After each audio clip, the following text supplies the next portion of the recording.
महाकाय सूर्यकोटि समप्रभ निर्विघ्नं कुरु मे देव सर्वकार्येषु सर्वदा।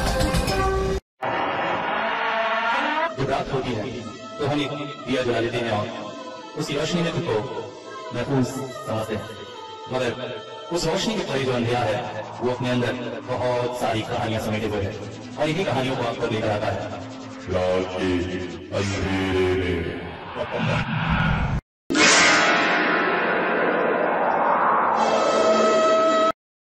तुमने इस काम के लिए रात का ही समय क्यों चुना रंजीत? क्योंकि यह समय जानवरों के आराम का होता है और जब खतरनाक जंगली जानवर आराम कर रहे होते हैं तो उनकी तस्वीर लेने में बड़ी आसानी होती है। लेकिन क्या रात में तुम्हारा कैमरा अच्छे ढंग से काम कर पाएगा? क्यों नहीं, ये विशेष पोलराइड वीडियो कैमरा है, अंधेरे में भी मनचाही कवरेज कर सकता है। वैसे भी यह रात चांदनी रात है। आज पूर्णमासी होने के कारण आकाश में चांद पूरा निकला हुआ है, जिसकी किरणों की रोशनी से नहा रहा है जंगल का कोना कोना। ऐसे में कोई भी परेशानी नहीं होने वाली मुझे और मेरे कैमरे को। बस बहुत हुआ रंजीत, बंद करो अपनी बकवास और ध्यान लगाओ अपने कैमरे की तरफ, क्योंकि अब हम ऐसे एरिया में आ चुके हैं जहां खतरनाक जानवरों के होने की संभावना है। Okay, now I am quiet and ready. जल्द ही।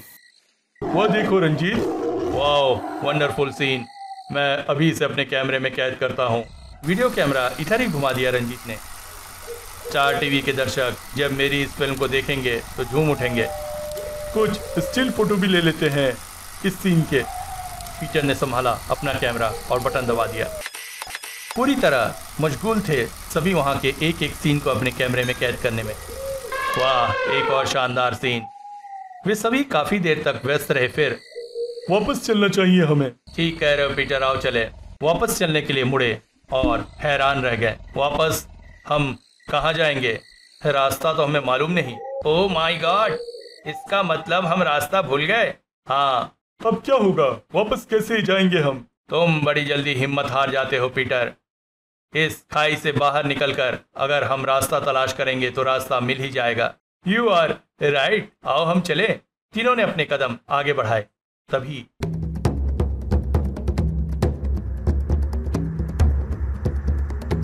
ये क्या है? ये तो नगाड़े की आवाज है, ठीक वैसी ही जैसे आदिवासी कबीले वाले किसी खुशी के मौके पर बजाया करते हैं। इसका मतलब आसपास कोई जंगली कबीला है। लेकिन यहाँ खाई में कबीला कहाँ से आया? बताना यार रंजीत।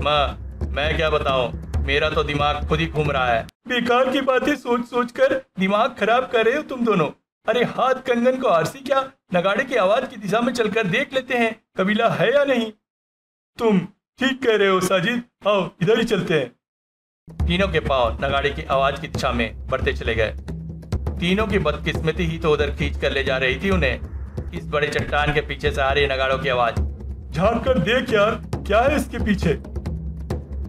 और जब तीनों ने झांक कर देखा तो दुनिया भर का आश्चर्य नजर आने लगा उनकी आंखों में। आवाज फंस कर रह गई थी तीनों के गले में। इस स्थिति से सबसे पहले रंजीत उभरा। अब संसार का सबसे ज्यादा हैरत अंगेज दृश्य है ये तो। इसका कोई भी हिस्सा बिना शूट किए नहीं रहना चाहिए।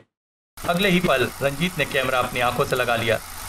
जो सीन देख रहा हूं मैं, उसके एक भी हिस्से पर पल भर के लिए यकीन नहीं हो रहा है मुझे। तीनों आंखें फाड़े सामने देख रहे थे और बेखबर थे उस मौत से जो बढ़ी जा रही थी उनकी तरफ। खबर उन्हें तब लगी जब मौत आ पहुंची ठीक सिर पर। रंजीत और साजिद बिजली की तेजी से पीछे पलटे। ये भयानक जानवर कहां से आ गया? कुछ करो रंजीत, वरना वो निकल जाएगा पीटर को। बचाओ! इस भयानक जानवर से तो बस एक ही तरीके से निपटा जा सकता है और वो तरीका है यहाँ से भागने का। और फिर तोप के छूटे गोले को भी मात दिया दोनों ने भागने में, जबकि इधर मौत हो गई हर हद। समूचा ही निकल गया वह पीटर को और फिर ऐसे रेंगा जैसे उड़ा हो हवा में। इधर रंजीत और साजिद भागते ही जा रहे थे, भागते ही जा रहे थे। रुकना नहीं साजिद, भाग और तेज भाग। लेकिन साजिद ज्यादा दूर नहीं भाग सका और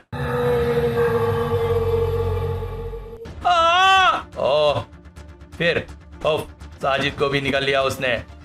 और कुछ देर बाद वह मेरी तरफ पलटेगा और निगल जाएगा मुझे भी। नहीं, मैं उसका शिकार नहीं बनूंगा, अपना शिकार बना ही नहीं सकता हुआ मुझे। बुलंद थे रंजीत के हौसले, क्योंकि न तो अभी उसके साहस ने जवाब दिया था और न ही हिम्मत हारी थी उसकी टांगों ने। उधर पुनः दौड़ चली वो बला उसके पीछे। ओफ, ये मेरे पीछे आ रहा है मुझे।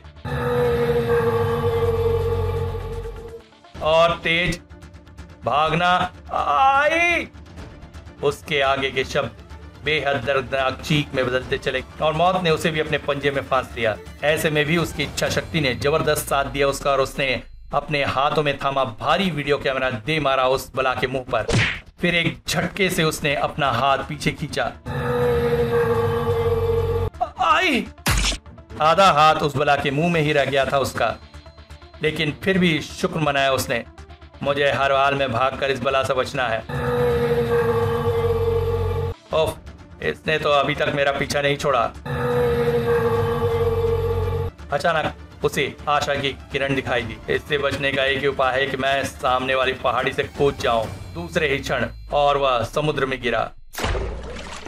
फिर समुद्र की लहरें उसे कहां बहा कर ले चली वह कुछ न जान सका और बेहोश हो गया। शहर से दूर समुद्र के बीच में शांति की तलाश में कुछ नौजवान।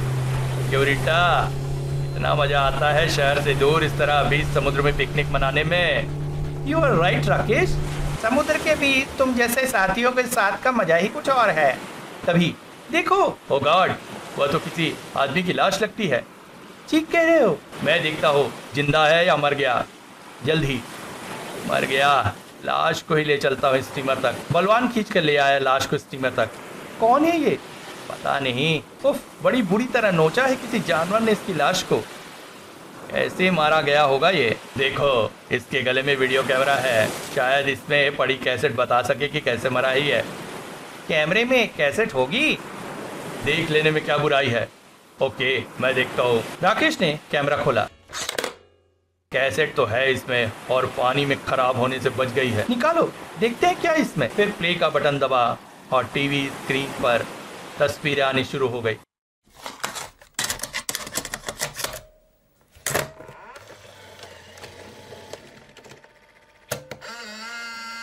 ये तो कोई वाइल्ड लाइफ पर प्रोग्राम बनाने वाले हैं। हाँ, फिल्म से तो ऐसा ही लगता है। आगे देखो, शायद कुछ और पता चले। फिर जैसे जैसे टीवी की स्क्रीन पर दृश्य बदलते जा रहे थे वैसे वैसे चौड़ी होती चली जा रही थी सभी की आंख। और उस समय तो दीदे आंख की कटोरियों से उबलने को आतुर हो गए जब उन्हें टीवी स्क्रीन पर दिखाई दिया चारों तरफ फैला अरबों खरबों रुपए का सोना चांदी। अविश्वसनीय, एकदम अविश्वसनीय। नहीं, ये सच है, एकदम सच, क्योंकि कैमरा कभी झूठ नहीं बोलता, कभी नहीं। क्या ये खजाना हमें नहीं मिल सकता? सपना देखना बंद करो बेवकूफ। खजाने के रक्षकों को देख रहा है? सबके सब कितने भयंकर और खतरनाक लगते हैं। मुझे तो देखते ही डर लग रहा है इन्हें। उधर जाने वाले को चीट फाड़ कर रख देंगे। कुछ नहीं होगा, अगर तुम मेरा साथ दो तो कुछ नहीं होगा। क्या कहना चाहते हो बलवान? हम समझे नहीं। अपनी बात समझाने से पहले तुम सबसे यह पूछना चाहता हूँ मैं कि क्या तुम पाना चाहते हो इस खजाने को? इतना बड़ा खजाना कौन नहीं पाना चाहेगा? मैं तो अपनी जान की बाजी लगा दूं ऐसे खजाने के लिए। बिल्कुल यही कहना चाहता हूं मैं। अगर हम हिम्मत करें और अपनी जान की बाजी लगाकर उस खजाने को पाना चाहे तो कोई ताकत ऐसी नहीं है कि हमें वो खजाना पाने से रोक सके। ठीक कहा बलवान, एकदम ठीक कहा। तो मैं यह समझूं कि तुम सब इस खजाने के लिए अपनी जान की बाजी लगाने को तैयार हो? हाँ, गुड। अब वापस शहर चलो, वहाँ से मैं तैयारी करके निकलना है उस खजाने की खोज में। ठीक है। फिर स्टीमर को शहर की तरफ मोड़ दिया गया 2 दिन बाद। लेकिन हम वहाँ पहुँचेंगे कैसे? उस वीडियो की फिल्म में दिखाए गए एक एक सीन को अपने जहन में बिठा लिया है मैंने। उस जंगल में कोई ना कोई ऐसी निशानी अवश्य मिलेगी जिसके बल पर आगे बढ़ सकते हैं हम। कई घंटे लगातार चलने के बाद जिस समय हेलीकॉप्टर जंगल के ऊपर पहुंचा उस समय रात का अंधेरा फैल चुका था चारों तरफ। रात हो गई। कोई फर्क नहीं पड़ता, आज पूर्णमासी है। आकाश में चमकते चांद की रोशनी जंगल के चप्पे चप्पे को रोशन कर रही है। काफी देर तक हेलीकॉप्टर जंगल के ऊपर चक्कर काटता रहा। अंततः देखो, वह पहाड़, इसी के सीन थे उस वीडियो फिल्म में। इसका मतलब हम सफलता के निकट आ पहुंचे हैं। हेलीकॉप्टर को नीचे उतार लो, आगे का रास्ता हम पैदल ही तय करेंगे। ओके। हेलीकॉप्टर को एक सुरक्षित स्थान देखकर नीचे उतार लिया गया। तत्पश्चात सभी अपने अपने हथियार संभाल लो। ओके। हथियारों से लैस सभी आगे बढ़ने लगे। हम सही रास्ते पर जा रहे हैं। किसी जगह के दृश्य उस फिल्म में थे। ठीक है, चलते रहो। खजाना मिलते ही मैं तो विदेश चला जाऊंगा। मैं तो करूंगी दुनिया की हर ऐश। कई कारें और बंगले खरीदूंगा मैं अपने हिस्से में आई दौलत से। खजाना पाने की इच्छा को मन में दबाए आगे बढ़ रहे थे सभी। अचानक नगाड़े बजने की आवाज। नगाड़ों की आवाज तो एकदम वैसी है जैसे उस फिल्म में हमने सुनी थी। इसका मतलब सही जगह आ पहुंचे हम। सही जगह ही नहीं, एकदम खजाने के पास। कम क्विक। भाग खड़े हुए सभी नगाड़ों की आवाज की दिशा में। अचानक उनके भागते कदमों को जैसे ब्रेक लग गए। उफ! ओह नहीं, ये तो बड़ा ही भयानक और विचित्र जानवर है। देखो, वो हमारी तरफ आ रहा है। पीछे हट जाओ सभी, मैं देखता हूं इसे। सभी को पीछे हटाकर उस विचित्र और भयानक जानवर के सामने आ गया बलवान।